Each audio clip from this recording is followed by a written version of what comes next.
Good evening. Thank you for being here today. It's such a joy to gather, to reflect, to share stories, and to remember why we do the work that we do. My name is Cora Lynn Hoppe, and I want to start by sharing a personal story. Get this a little closer. Sorry, I'm afraid I'm going to yell too, so. In 2018, my family was in crisis. We couldn't afford childcare. We were exhausted, overwhelmed, unsure how we were going to make it through the day. It was Rochester Child Care that stepped in, not just with care, but with compassion. They taught our family about structure, about social emotional learning, and what consistency and support could look like for our children. They helped us stay afloat when we couldn't even afford to keep the children enrolled. I joke, I say, I've owed this place $1,000 forever. And we've helped, for us, childcare wasn't just a service. It was a lifeline, it saved our family, and no, we are not the only ones.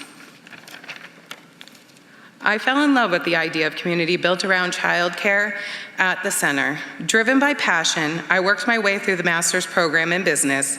As a parent who experienced the high costs of care, I now advocate for the needs of families with a strong understanding of both industry and the systems that shape it. Today, I'm honored to serve as the executive director of Rochester Child Care, a place I never imagined I'd be leading.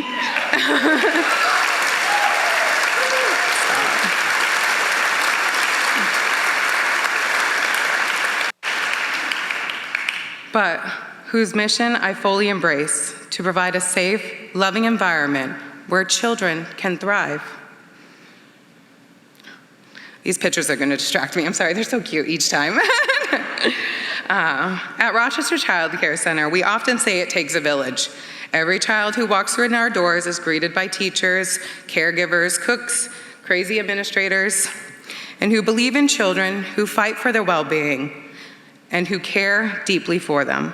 We know that child care, real, high-quality child care, is one of the most powerful ways to change lives. It opens doors, it levels the playing field, it gives parents a chance to breathe, to work, to study, to build a future of hope and possibility for their children. I want to also say I'm a Head Start child, so thank you to Head Start for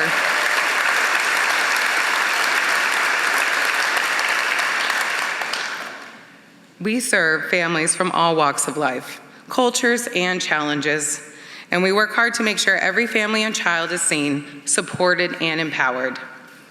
We work with families struggling to pay and never make parents feel ashamed for needing help. We support children going through trauma, surrounding them with trained professionals who know how to nurture and help emotional healing.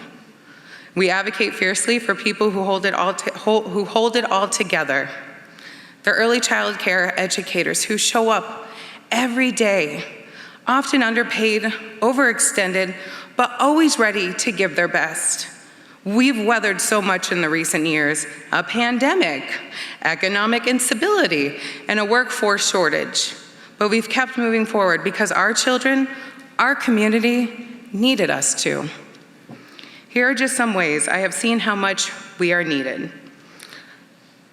I watched as a teacher help a toddler learn to use her words instead of her fists, an early lesson in being in a community.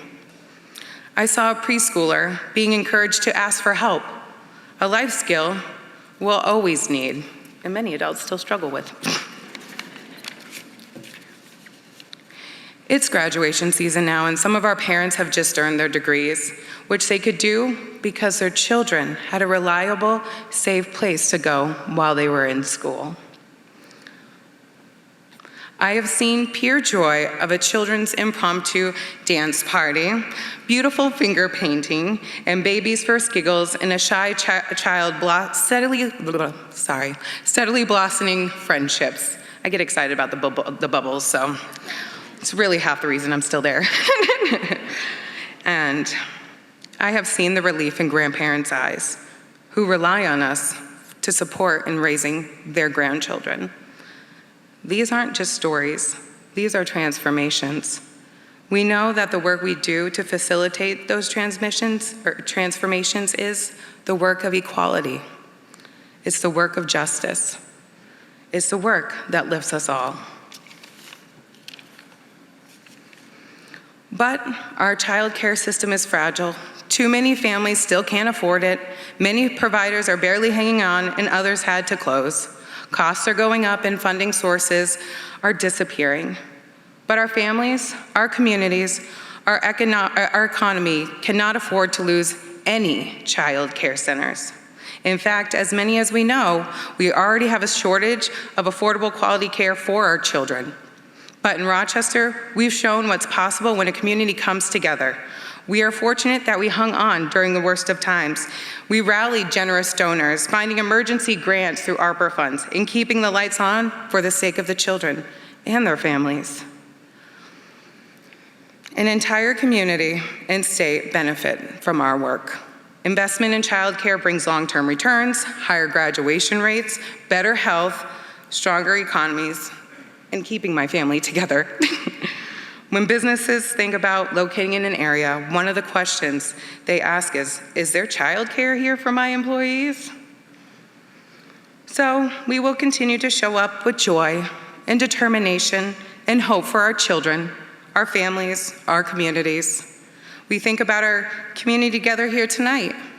I want to ask you to consider the question, what is our responsibility to each other, to our children? At Rochester Child Care Center, we lead with love. We teach with love. We advocate with love, because love is what our children deserve, and love will carry us forward. Thank you.